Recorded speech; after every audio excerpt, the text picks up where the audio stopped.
Ladies and gentlemen, welcome to the Logical Nonsense Podcast. Today we have Trent Clark on, who is a three-time World Series coach and had just released his book on leadership and leading winning teams. Trent, how are we doing today? I'm great. Thank you, Hunter, for having me. I'm super excited about the book and super excited about the Logical Nonsense podcast, man. I know you've been out there working hard for a number of years now and spending some time in this. And man, it's work, right? And so it's great that guys like you and I can get a chance to talk, get a chance to entertain the audience, talk a little shop. But I know that your audience is going to appreciate the fact that you're putting these things together, putting together like some popular people that have some things to talk about and say, and hopefully add just a few nuggets and insight into the lives of the folks that you're servicing. So I'm excited to be here, Hunter. Absolutely, man. I'm excited to have you on. Definitely a very interesting journey, and it's perfect timing. Your book just came out on Tuesday, I believe, so that's huge, and I'm excited to cross promote it for you. Hopefully, we can get a few copies bought out of this. So that's a great way to segue into introducing yourself as well as where people can find you. Great. My name is Trent Clark. I am the CEO of a company called Leadershipity, all the iddies of Leadershipity, like accountability, integrity, spirituality, certainly adaptability, responsibility, dependability. We want all these iddies in our leaders, right, Hunter? But we don't always have them, right? We're not as good as some of these iddies as other. I am an international speaker. I've spoke in over 17 countries. So I've been all over the globe speaking. Author, of course, of Leading Winning Teams. And that's super exciting. My podcast is pretty popular called Winners Find a Way. That is a big podcast out on all the channels. We're a top 3% downloaded, averaging about 25,000 downloads a month. So we're doing pretty good there. Probably most people know me though, Hunter, because I spent over 12 years in professional baseball. I coached the Detroit Tigers, Cleveland Indians, and the Los Angeles Angels, coaching in 3 World Series before I was 33 years old. That's awesome. So I was coming on it pretty fast and pretty hard back in the early days, man, of going from a player to a coach and adapting to that deal. So I'm sure we're going to get into that a little bit too.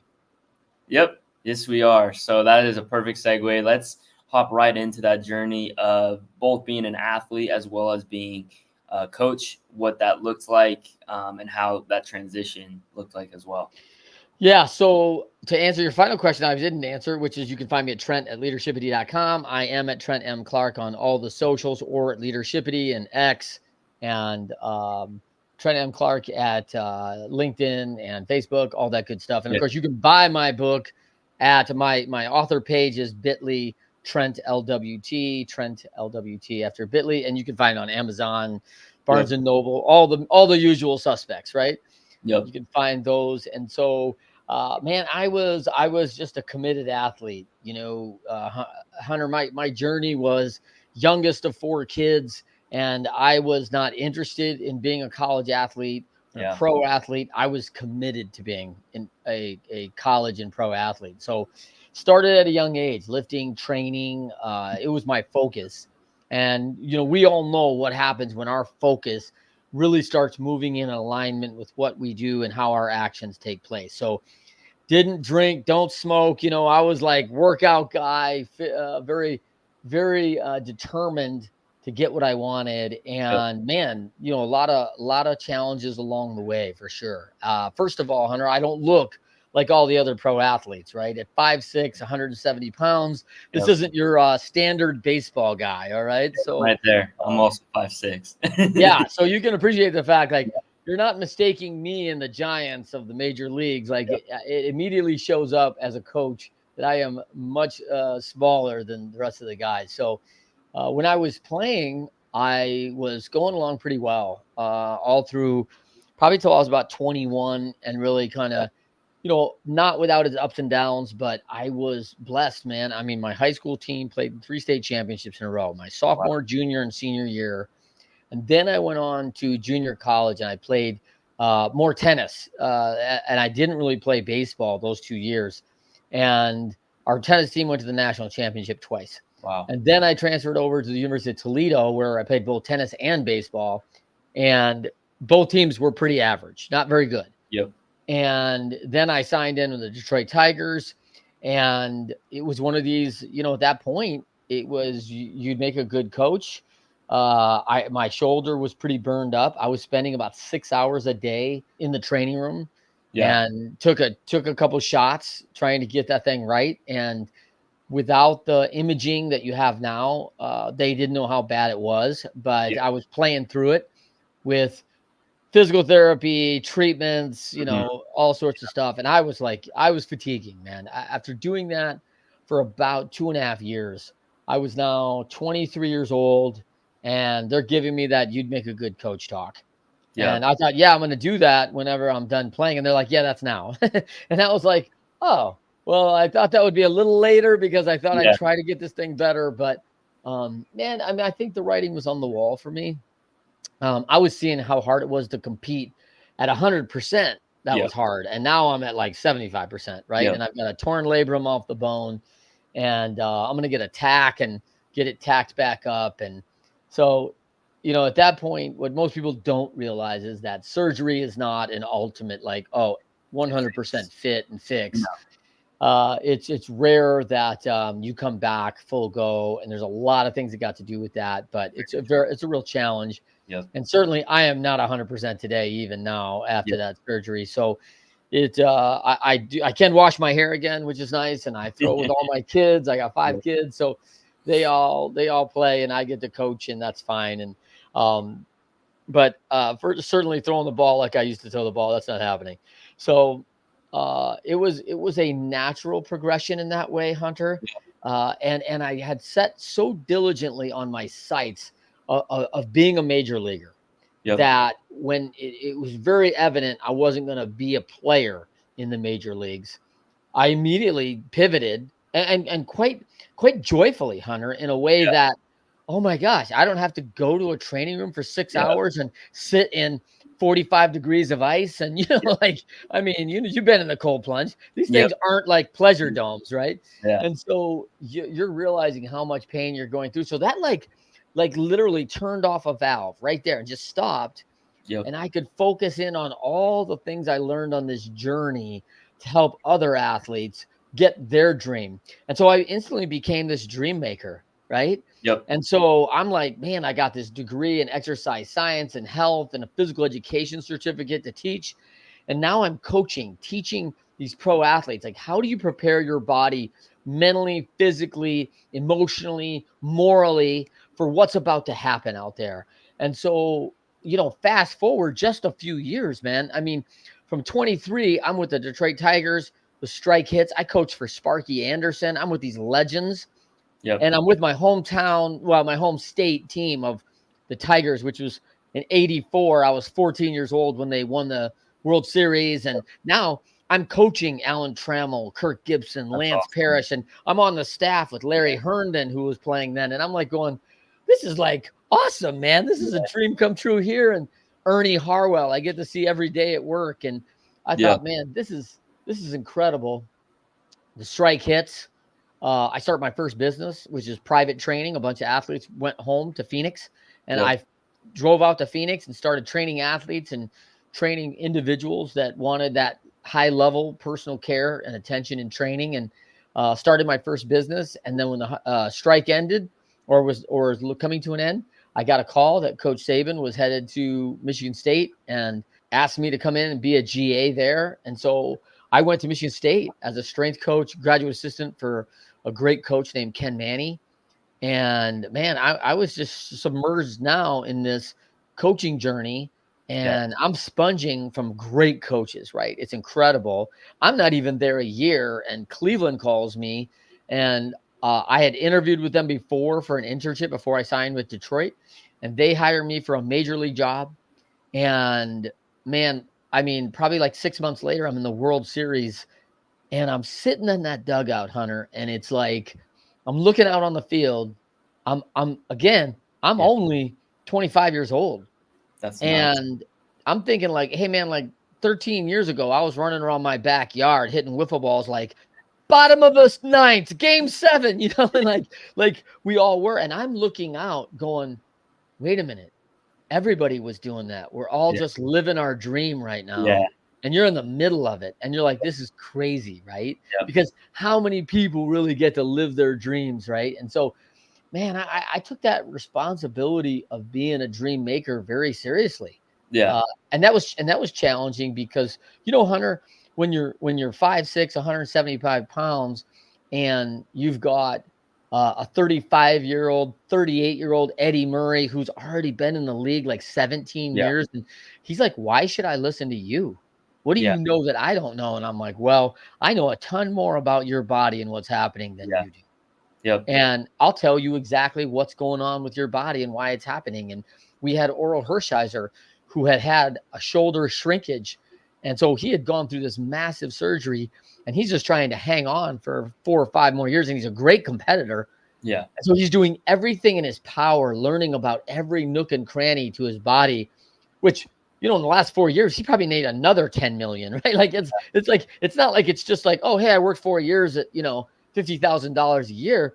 He made like 10 more million dollars. And you think about that value when Yeah. Greg Maddux was on a $10 million contract at 39 years old, right? It's like, Mm-hmm. holy crap, man. And everyone's like, you should quit. He's like, what else could I go do that I could make $10 million Yeah. at the Literally. age of 39? I'm going to keep doing this, man. Yeah. So it was awesome, man. It was a great journey. And as much as I would have loved Hunter to be a major league player, it was the next best thing, right? Yep. Definitely. Definitely. No, that's super cool. Super cool journey. So it sounds like you were a strength and conditioning coach, correct? Correct. Yep. That was my role.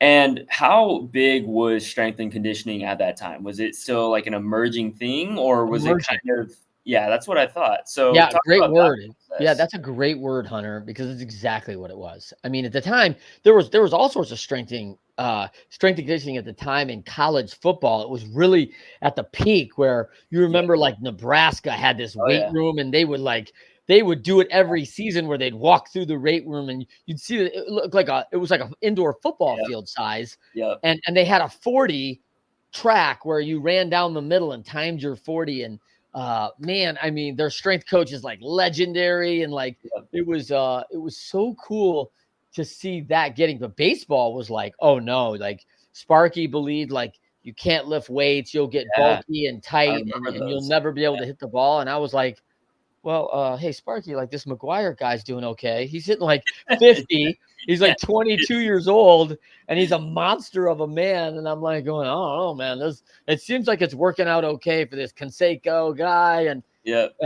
there were some big dudes who were big and strong, and they began to hit mishits out of the park, which is really not heard of back in the 60s and 70s, because Yep. if you didn't hit the bat square on a wood bat, it doesn't go very far, right? And you find that out in that adjustment from aluminum to wood when you become a college player or an amateur to a pro, and you go, wow, if they get in on that trademark in your hands, that ball rarely goes over 100 feet. Yeah. And so that's really not out of the infield, right, Hunter? like 90 feet bases is not going far, right? No.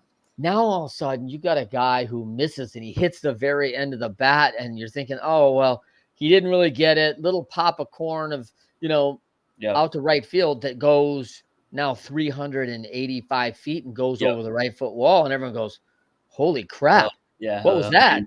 Yeah. Yeah. And so it was like, man, so now you see like Aaron Judge and some of these dudes, man. And it's like, these are man-childs, man. I mean, they are no joke. And so I think it was emerging and changing, and there was a lot of the old guard that didn't believe in it, didn't think it was good. And but it was great for me, Hunter. Like I had like the old staff with Sparky. They were all like in their 70s, Jake Trzeski and all these guys, and they were like, we never did this crap when we replayed. And I'm like, yeah, but they did all think that like greenies and amphetamines made you a better player, which of course science proved that doesn't help you with skill at all. Like amphetamines can be more detrimental to your skill. But on that rigorous schedule, they certainly felt like, hey, to be able to get a little jump start when your energy's cashed, there was kind of that greeny era in the 70s. And Yep. that's the one thing that I think that kind of frustrates me with the Hall of Fame is that there were people taking stuff to get ahead, and Yep. they thought they were getting performance enhancement, even though looking back they didn't. And so Yeah. now that you got people that did actually take performance enhancing stuff and they don't get in, and I certainly understand it why, but I'm a little on the fence about how many people that have cheated, Yeah. scuffing the ball, blah blah blah, who are in the Hall of Fame, right? Yep. And so that's a challenge for me. But at that time, I enjoyed educating people on the guys who worked on the railroad, Yep. hauled ice. Yeah.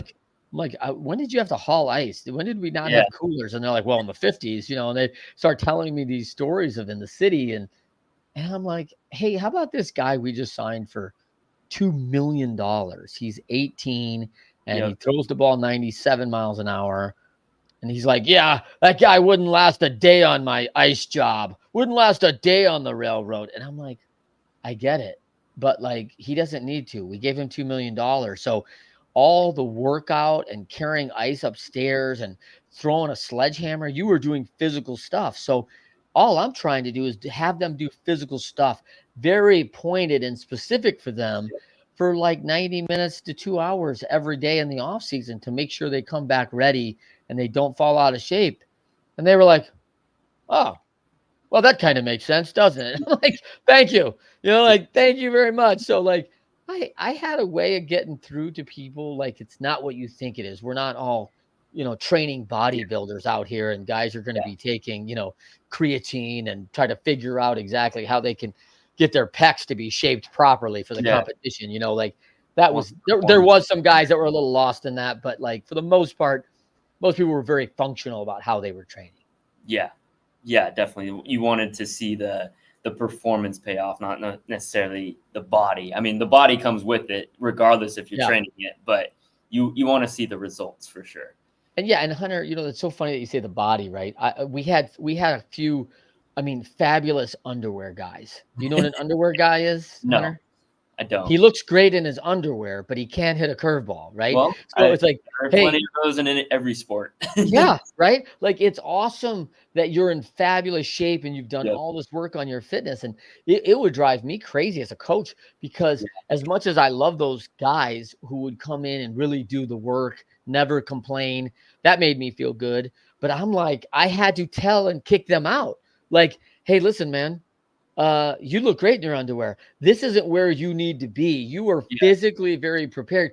You need to get to the cage with the I was coach, just gonna say, because if you can't hit your weight, you don't get to stay, right? yeah, Like, that's kind of like the line. Like, when you fall below your weight, like, things are not going well, right? Like, hey, I weigh 195, and if you're hitting less than that, bro, yeah, like you don't have a job for long.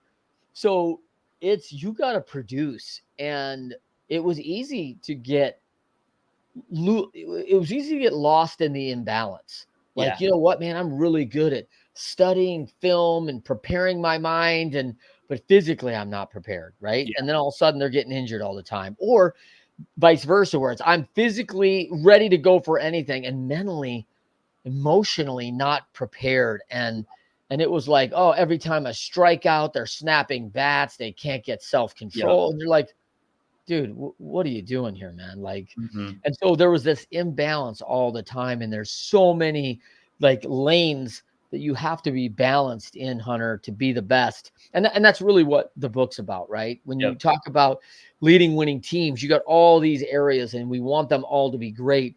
And I think it's like kind of like a sound system where you see the soundboard and you got to yep, kind of get those areas all right in the right spot. It can't be like, oh, I'm going all the way up on this and then I'm going all the way down on that. Like, we won't yeah, do any of that. Like, I'm just taking out all the treble. Like, what? Wait a minute. You can't do that. Like, this is gonna sound funky, man. Like, yeah, and so it's really this balance of what you have to do, and they all have to come up together too.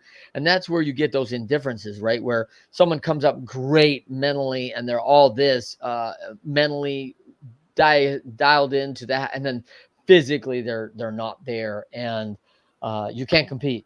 You yeah, cannot compete because they will find your weakness so fast at those levels and they'll exploit it. absolutely. Absolutely. Well, it sounds like the people who did find that balance were successful. Let's go to that question. What set apart the World Series teams you coached from the non-World Series teams? Yeah, man, there's a lot of things, right? I mean, at first it started with culture of the teams a lot, Yeah. how we were developing players, what was the attitude towards who we're signing on, what were we looking for? Did we have shared values and what we believed in? Was there things that were motivating and functional that people could get behind and adapt and adopt Yeah. as our mantra and part of our mission? And I think that was really important. Coach Saban, Michigan State, and Coach Izzo, they were so good at setting standards. Like they were like, hey, this is the standard. And they never let anybody off like the Yeah. standard. If you were off the standard, you were immediately being chastised, reprimanded, like, Yeah. no, not okay, Trent. You're off the standard. Got to come back Yep. to the standard, man. Yep. And it wasn't like you're a crappy person, you're no good. That was not this. It was letting you know that it's not okay, and Yeah. this is what we need from you. Like Yeah. this is what we expect from you. And so those teams, you could just see it. Were developing, and they were looking for players that could work under that high standard and go and meet that. And they would keep driving. They had that internal Yeah. drive and competition to be the best, and they were willing to do the work it was going to take because it is a lot of work, right? When Yeah. when we talk about the rings, right? Yep. They're earned, never given, right? Yep. So when you go in there, it's like, man, what am I going to do today to get a fraction better? Like if I could get 1% better in what day today, what would that be? And there's all sorts of opportunities to do it. And you've got to look for it and you've got to be intentional about it. And so the winning clubs really understood that. They really had good plans for athletes and good Hmm. communication. So good organizations, right, Hunter? Good organizations have excellent communications and Yep. they have excellent execution. Yep. So, and they gain that confidence because they give a lot of preparation for what's Yep. about to happen, and then they get a lot of repetition so that they can keep practicing it, getting those repetitions right. And so, good organizations really have figured that out, and they get people that are very dialed in to what their role is. And we know roles change, right? Like one Definitely. day, Hunter, you're doing this for the team, you're running media Yep. and PR. And then the next day, 3 years later, they really see the value you've added to media and PR. They want you to run operations. And so all Yeah. of a sudden, you're running ops. And then all of a sudden, you just knocked that out of the park and created a great team over there and great process. And like, why isn't Hunter the general manager over the whole thing? And then Yeah. that's a new role that you have to take where Yep. you become now where you don't run all the things, Yeah. you run all the leaders.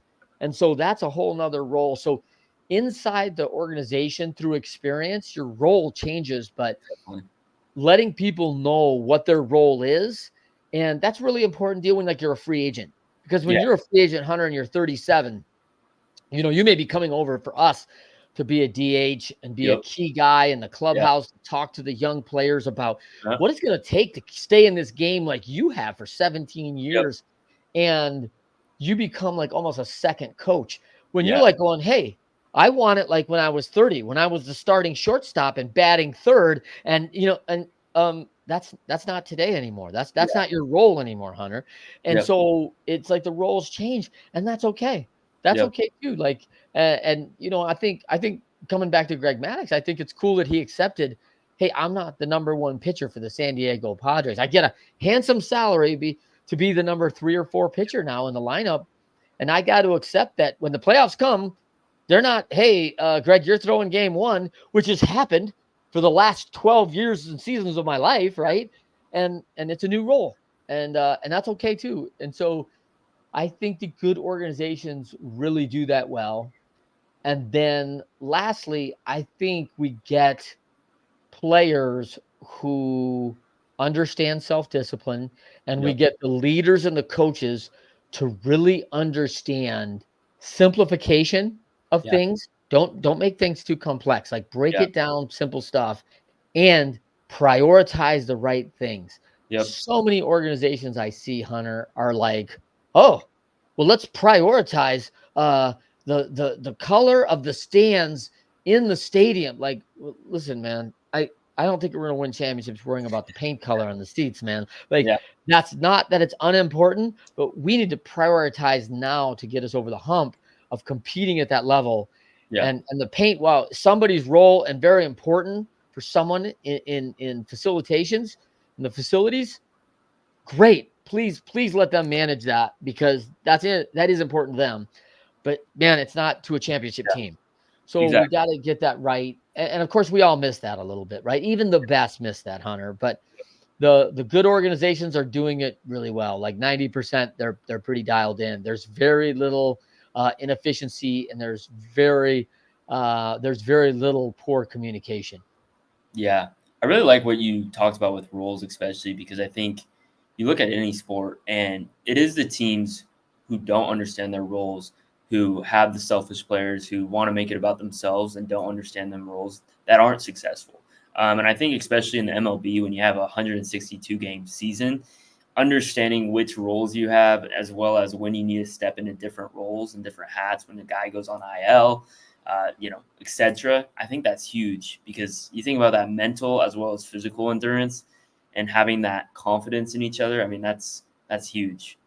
Well, and So I think this has probably progressed a lot by now, but back in like 1995, we were really doing that with Cleveland. We were the organization of the year. Mark Shapiro, current president of the Blue Jays, was the minor league coordinator, and I was coming out of college not that long before that doing IEPs, individual education plans. And yep, so now all of a sudden we had this little system to take Hunter and look at like, hey, how does Hunter Schuler become the best player he can be? So yep, we would have you meet the sports psychologist, the yep, strength coach, the dietitian, the hitting coach, the throwing coach, the base running coach, your manager, and all hmm, these people are weighing in on all the things you need to do to be successful. Like, hey, Hunter, we need more coachability from you. We want yeah, you to have a sit down with two coaches every week, go through some adjustments that you're going to be making, and look at this. And then I need you to eat less carbs. You're getting plenty of energy, but we're watching your weight, whatever it is. This is, I want a little bit more of this, a little less of that. This is how we're doing your strength coach. Because as a strength coach, if I got you training too much, you get fatigue and overuse. If too little, you get under training and now you're at risk for injury. And so there's this gray area that we're always trying to work in the sweet spot. And what's different for Trent is different for Hunter, is different yeah, for Teddy and Rodrigo, and we're all different, right? yeah, And so we have to balance that. And so we're going across all these things. Now, what the organization, when we look at the depth chart, right? I've got Hunter at high A ball, and I've got this double A kid who's the third baseman ahead of you. yeah, And he's doing nothing. Everyone keeps talking about these things he's supposed to do. And he's like, yeah, I don't know, man. I'll get to it. Like, I just want to keep, yanking and banking, man. I just want in the high inside pitches and hit balls over the fence and yep, hitting 210 with, 21 home runs, but leaving, runs on base is just yep, common. He's leading the league in LOB, right? And yep, you're like, geez, man, some clutch hitting would be kind of crucial, but like, his agent just goes, hey, Sports Center home runs pay, like, so we're getting bad information. And yep, so all of a sudden you got a guy and it's like, man, the big league guy just went down. We have a very good AAA alternative. And instead of bringing this double A guy, Hunter's done everything we've asked. He's a 21-year-old. It's a little bit of a jump, but let's take Hunter to AAA and see how he does. yeah, And so you've got visibility now. And I would be building out like a scoring system for that. I could almost put a data analytic on that and put a number and say, hey, right now, I've got Hunter as an 87 complete player, and I've got this kid at double A as a, 58. I yeah, mean, who's really incomplete in all these areas. And if I looked at the last time we scored it, it was 67, 64, 61, now mhm, 58. And I've got Hunter going 72, 76, 81. Like, who's trending the right way, right? yeah, So we've got visibility on that now. And I feel like everybody should be doing that with their teammates in their organization. Like, get to know what drives them, because that's a huge thing. Because what drives Rodrigo to be the best major league player he can be and be a success and contributor is very different than what drives Hunter. And as Yep. a coach, I should know that, because I want to speak into your motivation. I want to speak into why you told me this is important and why I want you to understand this role so you can be successful and ultimately get what you want. Yeah. And I know what you want because you told me. Yep. And I don't think enough leaders are asking those questions for their team members and really bringing their team along and being that dream maker for their own players and for their own teammates in their organization. Yeah. No, that's super cool that like organizations are rewarding the players that really invest the time into the resources that are given to them. I think that's a really interesting perspective for sure to hear about. Were there certain players that you watched that really impressed you on the role they took, or even the steps that you were just talking about and investing in those resources? Yeah, I mean, you talk about the Bull Durham role, right? Where you're holding the flavor of the month and all that. And there are stuff like that happens all the time. And I really think about in 1995, we had Eddie Murray, who Yep. was just I mean, this guy fell out of bed hitting, right? He was a Yeah. longtime Baltimore Oriole. He's near the end of his career, had a good run with the Dodgers, and now he's in Cleveland and he's late 30s, and we're in the playoffs again. And he gets a game-winning hit, man. I mean, in Yeah. like game 3. It was incredible, man. It was just that moment, but it was a guy who knew his role. Like, at this point, we had a guy, Paul. Yeah, I'm trying to think of Paul's last name. Paul played first base, and Jim Thome played third at that point. And Yeah. so they were young guns. I mean, they could hit, man. And so it was like they had a little bit more power at that point than Eddie. Yeah. And Eddie was not moving the way he had when he was 24, and he knew it, understood it, accepted the role, and became a huge value add for all of our young players to look up at a guy who's got like a 17, 18-year Yep. career.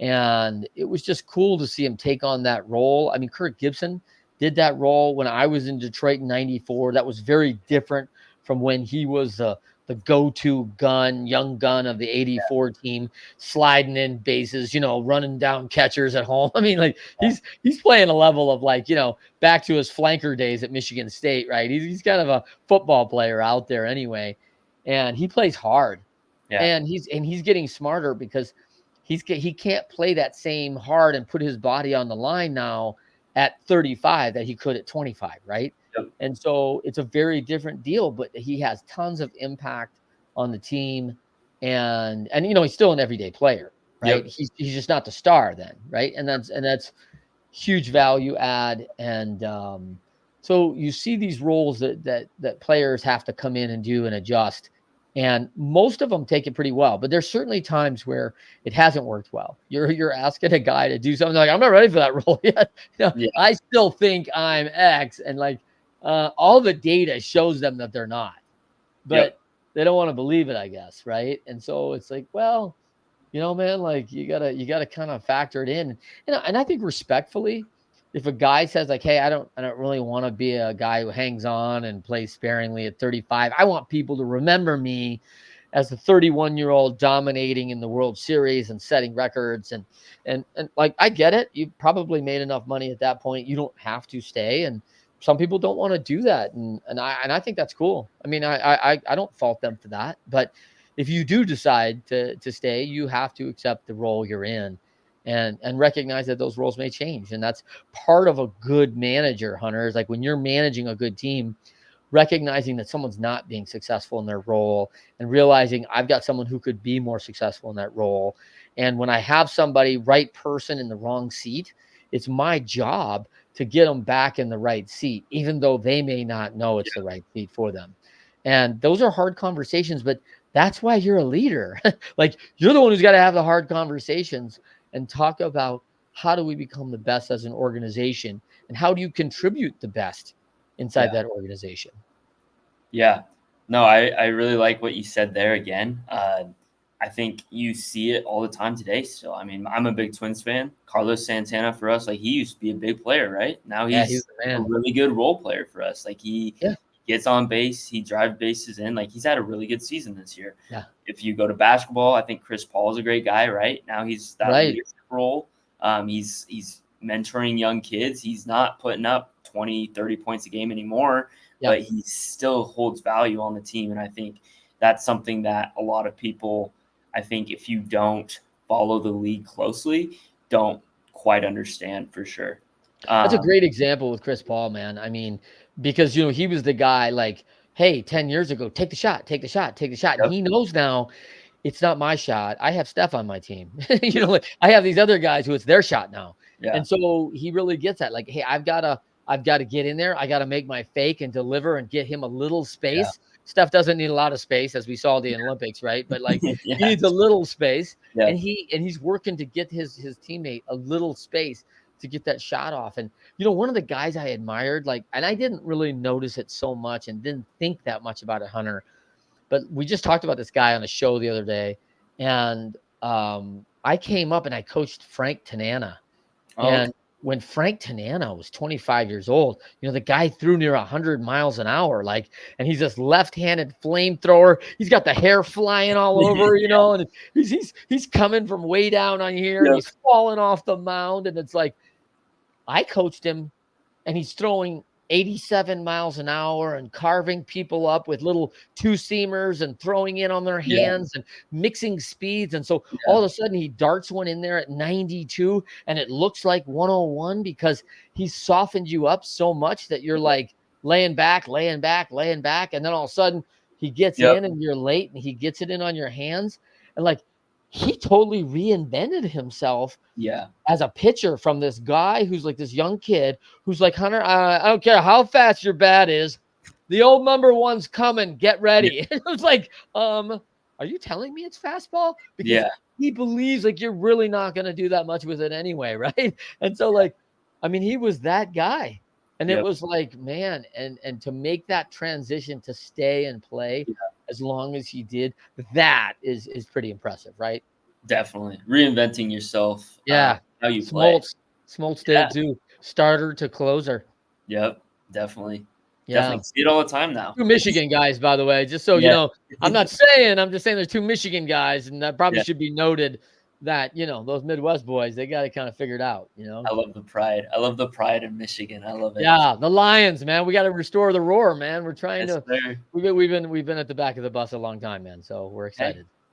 team's looking good. Last year they It's looked good. good. So, Yeah. what advice would you give to aspiring professional athletes? You talked about your journey, and you transitioned into a coach.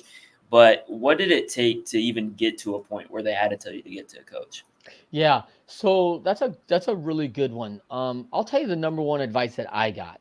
I was at a showcase camp when I was like 15 years old, when there wasn't really showcase camps. All Yeah, right. So what that was an invitation only camp by a guy who was a former major leaguer. I'd never met a former major league player at that time, Hunter, besides yeah, going to the ball game and, waving to my favorite player, right? yeah, Never met them personally. And so I got this ticket that I was on a pretty good, travel team. And so I was selected to go to camp along with, 7 or 8 of my teammates. And I was super excited, man. I mean, this is the best in like 8 or 10 counties. And, my little golden ticket comes in the mail, my invitation, and it's a month away. And it says like, hey, if you're the best player and named MVP, you'll get to sit yeah, down with the director, yeah. the big leaguer. And I'm like, hey, that's got to be me because I've already decided I'm going to the major leagues, and I got to ask this guy, what does it take, man? And Hmm. so, of course, what happens when opportunity and preparation come together. I'm busting my butt for the next like 30 days, man. My hands are bleeding. I'm in the cage. I'm ripping, man. I'm lifting. I'm training. Yep. Meanwhile, I'm playing a very high level of summer ball, playing in the regionals and everything else. So I'm seeing the best. So, man, that week comes and I have a great week. I hit like over 500 and just Wow. incredible week for me. And I get the MVP. And Wow. I'm so excited, man. I'm like nervous and I'm really scared, Hunter, because I think he's going to tell me what other people told me. Well, you're not big enough. You're not Hmm. fast enough. So I Yeah. sit down with him and he says, "Hey, Trent, great week. I'm really excited about sitting down with you." And he goes, "What kind of questions you got for me?" And I said, "Well, do I have what it takes? I want to be in the major leagues. I want to do what you did. Do I have what it takes?" And he goes, "I've seen you all week, Trent, and I think you can do it." And I'm like, I mean, my shoulders must Yeah. have dropped like 4 inches, right, Hunter? Because I'm like, do you think so, man? Yeah. And then he You're goes, like begging for his approval. and I was just like, oh my gosh. But it may be one of the most blind, arrogant, young kid, teenager, dumb moments, right? Which Yep. has probably worked out for me in this moment. Um, I just said, without even thinking, sir, with all due respect, everybody else is telling me no. And he was like, hmm. I go, they're telling me I'm not big enough. I'm not strong enough. I'm not fast enough. And all I hear in my own head is I'm not enough. Mhm. He goes, He goes, let me ask you a question, Trent. Who are these people? And I go, my gym teacher, my freshman coach, my freshman football coach, Yeah. my mom. And none of them are ill will, right? By the way, they're not telling me this. They're telling me get a backup plan. Only, Yeah. a fraction of a percent, right? And he said something so impactful in that moment, Hunter. He said, Trent, any of those people play in the big leagues? And I go, none of them. He goes, I'm going to give you a piece of advice. And it's very important. I strongly caution you to take advice from anyone that hasn't done what you're trying to and looking to do. Because I've done it, and I'm telling you, you got what it takes. And I'm like, yes, sir. Amen. Yeah. And I have taken that advice, Hunter, from everything I've done. I've owned 1-800-GOT-JUNK. I've owned oil companies. I've owned brokers' houses. I've sold software into the federal government. I don't go ask the guy who puts, $90 million of oil on a barge, how I should sell software into the federal government. I go in and I start asking 10 people that have sold software to the federal government. And I'm like, how did you guys do it? What did you do right? What went wrong? If you had to do it over again, what would you do? I've got 200 questions of, I want to know the right answers. So I ask the right questions. And the first thing I got to do is I got to find the right people to ask the right questions. And that's why I'm a mentor believer, man. Like, find a mentor who can walk you through things, who has been successful, because the top people in the world rarely get somebody going, man, you were the top 1%. Yeah. How did you do it? Because somebody helped them along. That guy helped me. I had a couple coaches that came alongside and helped me. And I would be absolutely dismayed and I would hate myself that if some young person came to me and said, hey, Trent, could you help me do something that kind of like you've done? And I'd be like, no, let me disrespect all the 10, 15, 50 people that helped me get to where I am today and help me nurture me and come alongside and listen to the gripes and the complaints and build me back up and encourage me in tough times. And how disrespectful would that be for me to those people if I didn't turn around and do that for a 25-year-old kid? And she's hungry for what's next and to be a success and lead a winning company. I mean, I won't do it. And the 1%, if all had people do it, they won't do it either. So ask a mentor like that, like put a hot list of people that you would never think would say yes and list them 1 to 5. This is my number 1. And find them and ask them. If they say no, say, thank you, sir. Thank you, ma'am. I'm thankful for your time, and offer them anything that you can for their time and effort.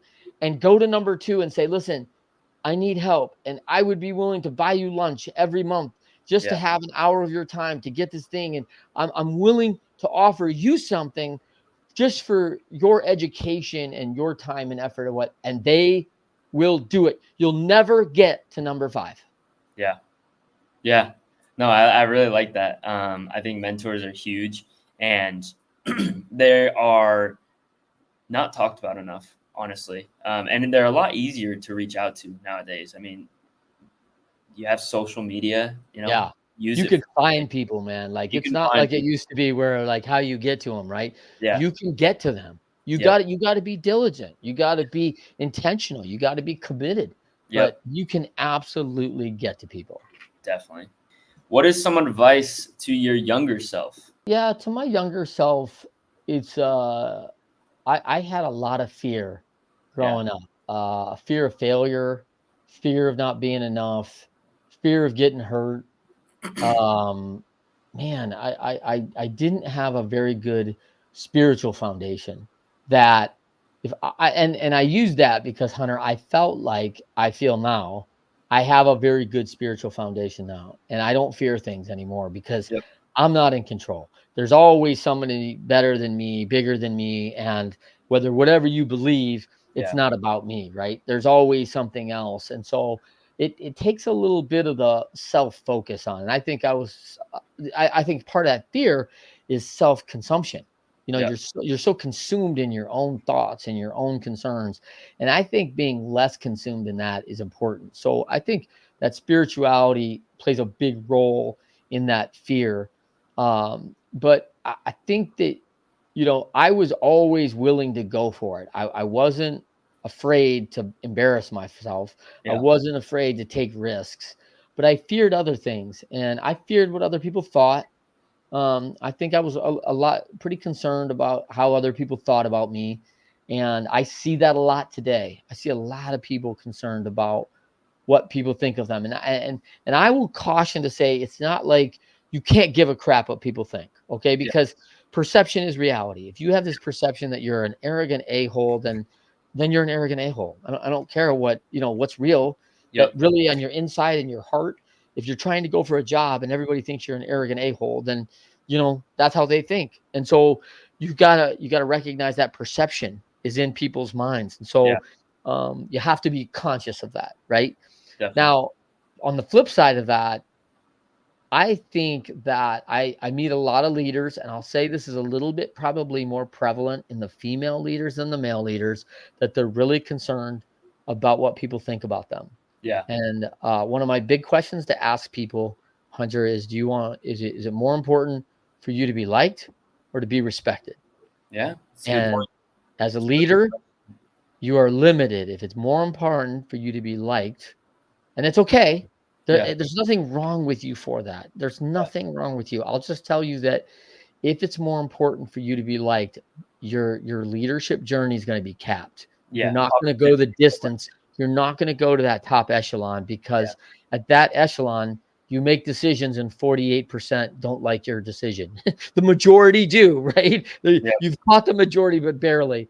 And so there's a lot of unhappy people Yeah. with your decision, and you're trying to listen and balance, and you're making decisions that affect a lot of people's lives.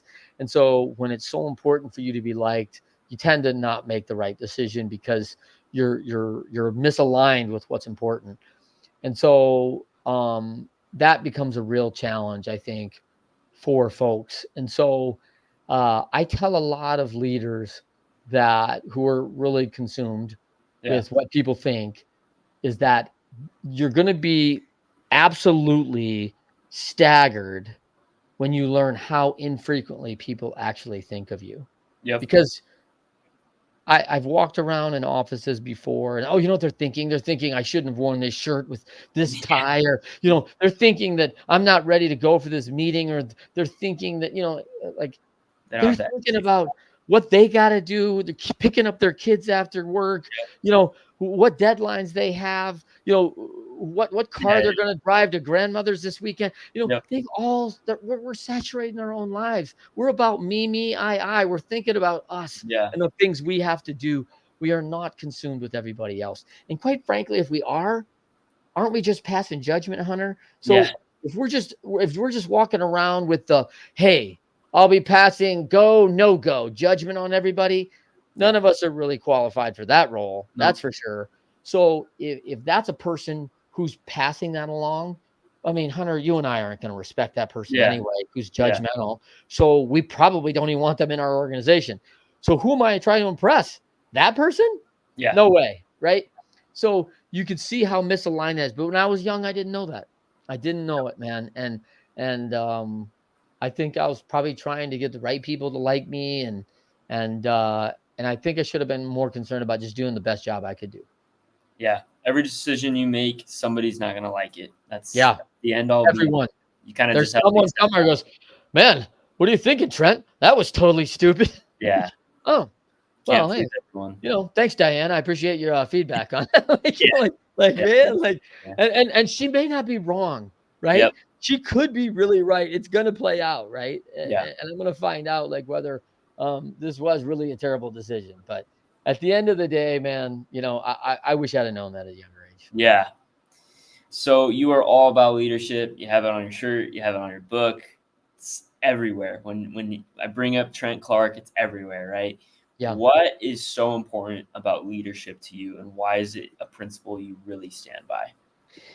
Yeah, I think I've been in the role a lot of years, right? I mean, I Yeah. started at a young age, and what I find in organizations, Hunter, is that not everybody goes on and plays pro sports and be involved with pro sports, and uh, it's a real challenge. When you're really at the highest level performing, what's really cool about the, you know, Philharmonica, right? And Yeah. and the Navy SEALs and the NBA players is that all of them have had coaches their entire life. They got people just walking alongside them going, "No, that's good, Trent, but you got to be better." "Hunter, no, I love that about you. This isn't so good. We got to adapt that. We got to switch that up." Like, and you got to take that feedback like, well, I'm not going to listen to Trent. He doesn't know. Like, what did he do to tell me? Like, like, "Oh, well, I did go to, 3 World Series. Maybe I can help you become a twin, Yeah.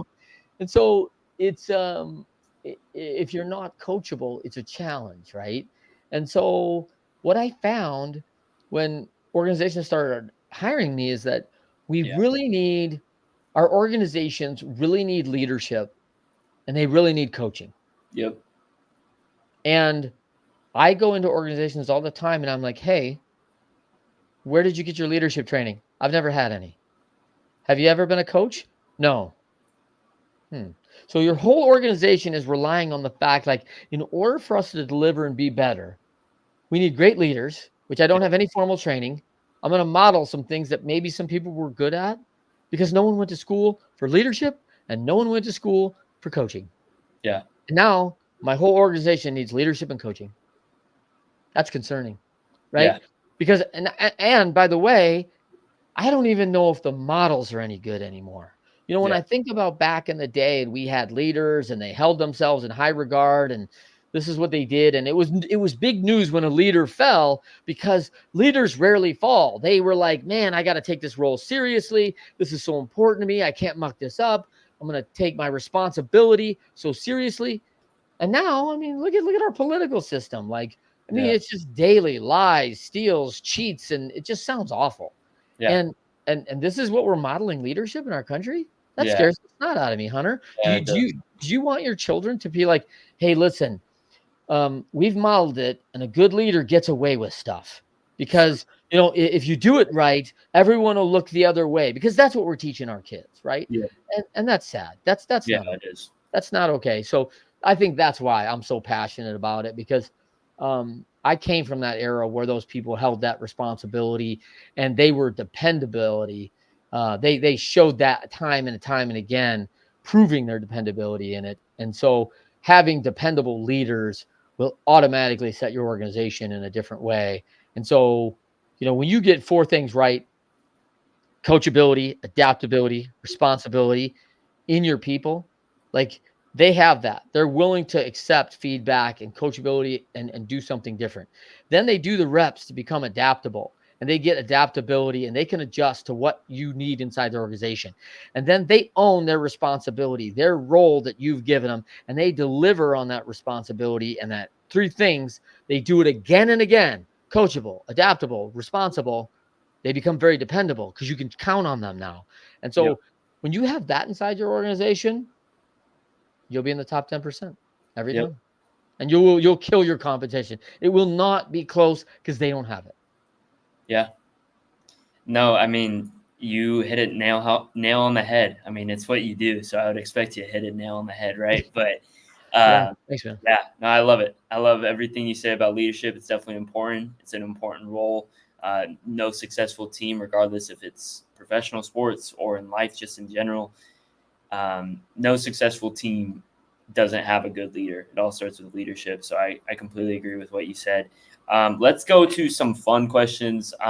Who is your favorite baseball player of all time? Who's your favorite baseball player currently? Yeah, that's a hard one, man. I have a lot of favorites. I have a lot of favorites I've coached, man. Just found a lot of joy in coaching athletes. Jim Thome was one of my favorite guys of all time. I really loved Alan Trammell. Like he was a hero of mine, and he treated me so well when I started coaching there, and what a respect level for a guy who came and did the work every day. There was never a time that he took easy street. You know, first at the ballpark, last to leave kind of guy. From the time he was 21 until the time he was 39, and they told him you'd make a good coach, right? And Yeah. so leaving on his own terms, that's very rare, right?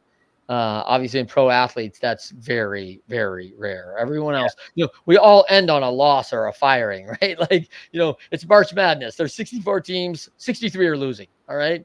And they're ending their season on a loss. So that's kind of how pro sports go. And the really unique ones really have that integrity and character dialed in to their work ethic. And the big separator, by the way, is self-discipline. That's the big. Yeah. That's the one that not everybody has. Yeah. And I struggle with it.